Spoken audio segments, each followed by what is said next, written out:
If you buy something from a Verge link, Vox Media may earn a commission. See our ethics statement. P. Procedural. Stories in video games often induce a specific kind of delight. You'll know when it hits a realization that the code and algorithms of the game seem to be generating a coherent narrative from your own impulsive, seemingly chaotic actions. It's what 2020's viral sensation Blaseball and this year's breakout indie hit Wildermyth share in common, two strikingly different games whose reactive stories are nevertheless cut from the very same cloth. Players have grown accustomed to procedural generation in a spatial sense. Just look at the endless variations of levels that define games such as Hades and the ever-popular roguelike genre and the infinite planets that populate the virtual universe of 2016's No Man's Sky. But procedural narratives are a different beast, distinct, it should be noted, from pre-written branching stories. They're slippery, simulation-driven configurations of plot setting, conflict resolution, and people drama, as video games continue to prove, is harder to convince players of than space itself, which makes procedural successes all the more eye-catching. From mainstream hits such as The Sims to cult classics like RimWorld. Now it feels like this sandbox approach to storytelling is starting to bear even greater narrative fruit. If you ask game makers about the origins of procedural narratives, you'll get nothing resembling a consensus. For some, it started with randomly generated dungeons of 1980s Rogue. For others, choose-your-own-adventure books. Nate Austin, designer and programmer of tactical role-playing game Wildermyth, sees procedural storytelling is stemming from tabletop board games like Dungeons & Dragons, experiences that provide rules in a structure from which a vast number of narratives can spawn. In his view, and those of more than a few others, 2006's Dwarf Fortress, a management game about dwarves seeking to colonize an austere, text-based world, is the inheritor to this particular genus of narrative design. For newcomers, Dwarf Fortress can be intimidating. Beneath its massive inscrutable ASCII icons lies a fiendishly complex simulation. On a basic level, its world is filled with flora, fauna, foes, and resources, plus, of course, your dwarves, all of whom have unique personalities. Your job is to ensure their happiness by building a colony that can satisfy their various needs and, thus, ensure the survival of the group. You might ace colonization itself, but then, suddenly, a gigantic monster kills half your groups, which means you fail to bring in the harvest. Just like that, the colony is no more. It sort of naturally creates these stories, says Austin over Zoom. And because you're invested in the personalities all along, the drama happens in your head. With procedural storytelling, there's the suggestion of a machine beneath the hood. With Dwarf Fortress and 2016's RimWorld, which self-consciously builds on the former's legacy, Austin suggests this is the closest video games have come to the freedom of tabletop experiences, theater of the mind, as he calls it. The designer has fond memories of such experiences, having played and dungeon mastered Dungeons & Dragons sessions as a kid alongside his siblings Douglas Austin and Katie Austin, both are writers on the game. This narrative possibility is precisely what Austin sought to capture with Wildermyth, albeit in a more accessible style than either of those two games. Wildermyth begins, as you might expect, with randomly generated characters. At first, they're humble homesteaders but eventually grow into battle-hardened protectors of the realm. Events happen along the way: love, rivalries, children, and death. The most remarkable aspect of the game is that neither the precise order of these events nor their exact form is preordained. Wildermyth cooks up its story on the fly, and so while narratives follow a broad structure, they never keep land the same. Crucially, these characters are yours, so you care for them in a way that would perhaps surprise even the most curmudgeonly player. The game's magic, explains Austin, is in its alternating layers of handcrafted and procedural content. There's the grand central narrative with a clearly defined beginning, middle, and end, procedural events that stem from the combat and personalities of your characters. Then there's the comic strips dubbed library of plays that bookend each event. Crucially, these plays, of which there are well over 100, are written in such a way that the code is able to seamlessly incorporate your heroes into them. The game succeeds both on a momentary basis by turns charming, funny, suspenseful, and as a larger work of fiction, ebbing and flowing like a classic fantasy epic. Wildermyth's magic also stems from its approach to time. Campaigns typically last a century of in-game time, which means you not only see your characters age but the enemy advance ominously across the world map. Procedural RPG Unexplored 2, currently in early access, works similarly. Every time your character dies, time and the game's foes march forwards, and in this moment, you see the game's working systems most clearly. With procedural storytelling, says Joris Dormant, director of Unexplored 2, there's the suggestion of a machine beneath the hood. You're interacting directly with that, and in a way, you're collaborating with it to create the story. I think that's so powerful. Both Wildermyth and Unexplored 2 are products of what's become a cottage industry of procedural storytellers across Europe and North America. Montreal's Kid Fox Games is both a developer of games like the wonderfully gloomy cult simulator, The Shrouded Isle, as well as a publisher.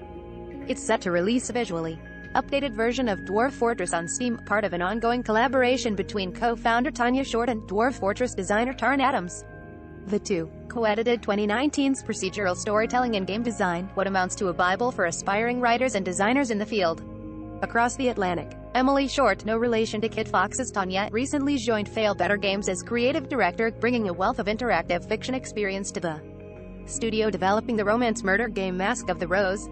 Short's CV includes both interactive fiction classics 2000's Galatea asks you to have a conversation with a sculpture, as well as tools like Verge axed in 2014 by its proprietor, Linden Labs, the studio behind Second Life. Like Dormans, whose work in video games stems from his PhD on emergent game design at the University of Amsterdam, Short has one foot in commercial game development and another in academia. She's not alone, there's a big crossover between the two worlds because studios are reluctant to fund costly research and development when there's no guarantee of successful outcomes. Game makers often spend a few years cutting their teeth in the industry, moving into academia for research before returning to commercial game development armed with a fresh set of narrative tools. The major hub of this academic study is University of California, Santa Cruz, home to students and professors that cluster around its expressive intelligence studio, formed in 2006 by Michael Mateos, maker of the ambitious 2005 conversation simulator Facade. The work that emanates from the lab continually pushes the boundaries of AI and storytelling. Academics such as Max Kreminski are focusing their efforts on what they call emergent narrative, another name for the same kind of simulation-driven plots of Wildermyth and Dwarf Fortress. Over an audio call, they describe it as a bottom-up approach to narrative design. Their job is to find and bubble up the interesting stories that fall out of the player's interactions. One way Kreminski is attempting this is through what they call story sifting, an approach that could give even greater shape, structure, and meaning to these procedural narratives. Think of it as the computer scanning, or sifting, in-game events to find interesting micro-stories, perhaps a lover's tryst or an escalating tale of revenge. These are surfaced to the player and then woven back into the game. The greatest challenge, explains Kreminski, is not in identifying these stories. He feeds the computer examples of what to look for, but matching events that have already happened with those that are in the process of emerging. If he can do this, these stories can be stitched together in such a way that they become a cohesive whole, a kind of plot combo that stretches both in front of and behind the player. Kreminski points to a few titles that have utilized something close to story sifting in the past. 2004's The Sims 2 features story trees, which recognize sequences of events and nudge the player towards completing them. Social Simulation Prom Week, which emerged from the Expressive Intelligence Studio in 2012, features characters that look at the history of its high school world to influence next actions. But perhaps the most in-depth implementation of story sifting is in 2020's ongoing absurdist baseball simulator, Baseball.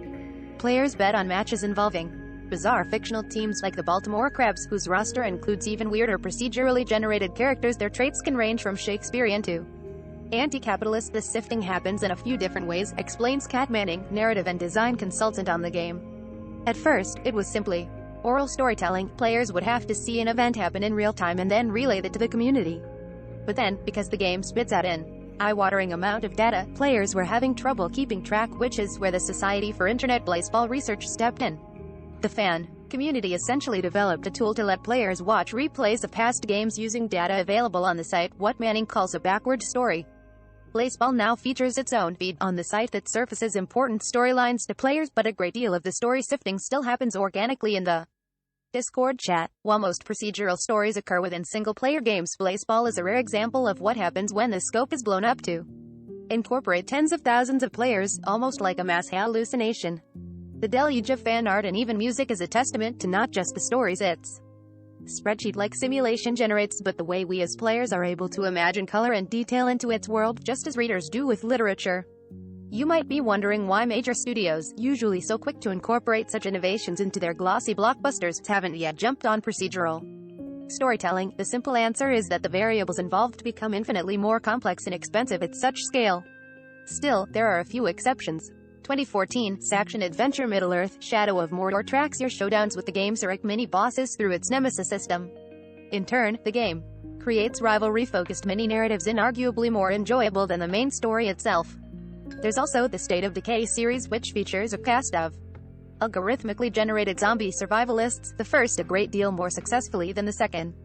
By far, the most ambitious blockbuster attempt at procedural storytelling is 2020's Watchdogs Legion. Its hook, the play-as-anyone system, lets you recruit non-playable characters to a crack squad of hacker activists seeking to liberate a grim, dystopian London.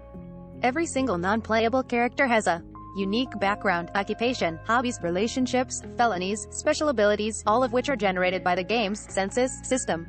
The beauty of the game lies in assembling this squad according to your own specific preferences. There's already so many spinning plates.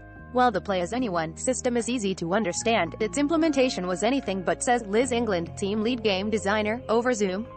She describes it as like picking up a rock only to discover there's an entire civilization attached below.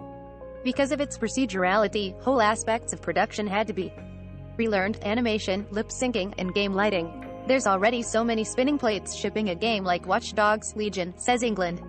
And then you say to everyone, this tech you've been using, we're gonna throw it out.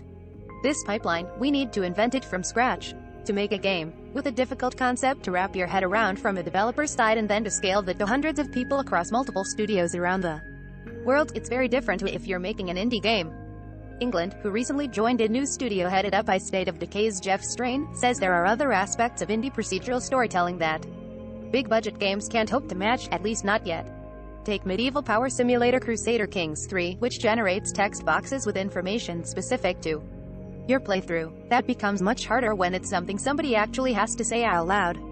The whole audio pipeline is just very expensive, continues England. It needs to be done early on because it has to be recorded with actors in other languages. On a broader level, procedurality, especially within narratives, involves a relinquishing of control over the player's experience, making sure it's one that can meet the expectations of famously exacting video game players. Well, that's tough. As it stands, the indie world will continue to innovate both in terms of games themselves and the tools used to create them. Emily Short, creative director of Fail Better Games, is excited about socially and culturally democratizing the space. Having knowledge and tools be accessible, and having new people come in who want to experiment. This is part of the reason I write so much on my blog, she says. Even if specific innovations that I'm working on go nowhere, at least I'm equipping other people. It feels to me like there's a huge space of unknown possibilities. It feels to me like there's a huge space of unknown possibilities. Others echo Short's sentiment. Because of the high level of technical expertise required to make these stories work, studios tend to have their own in-house software solutions. At the moment, says Tanya Short of Kid Fox Games, it's a case of everyone building their own weird engine. But she knows of one developer who's about to start looking for private funding to develop their own tool, inspired, she says, by Verge. There's a need for it, continues Short, because there's an emerging vocabulary set, but it's basically industry jargon. Without words to describe procedural storytelling, it's very hard to discuss. Alongside such tools, the Kid Fox co-founder predicts machine learning will buff up the audio and visual aspects of procedural storytelling, from voice acting to art, so you'll have much higher production values on all indie games, but especially those with procedurally generated content. What's clear is that procedural storytelling won't wholesale replace straightforwardly human-authored plots anytime soon. For those worried about such a possibility, Short offers a thoughtful rebuttal. That feels like it's mistaking the pleasures of one thing for the pleasures of a different thing, she says. Instead, players will continue to enjoy the sharply focused, linear narratives of titles such as those in the Uncharted franchise while being able to play games that convey the unmistakable, thrilling sensation of co-authoring a story with a machine. While the likes of Wildermyth are part of a long procedural storytelling tradition, the field as a whole still feels as if it's only on Act 1. The potential is as vast and varied as stories themselves.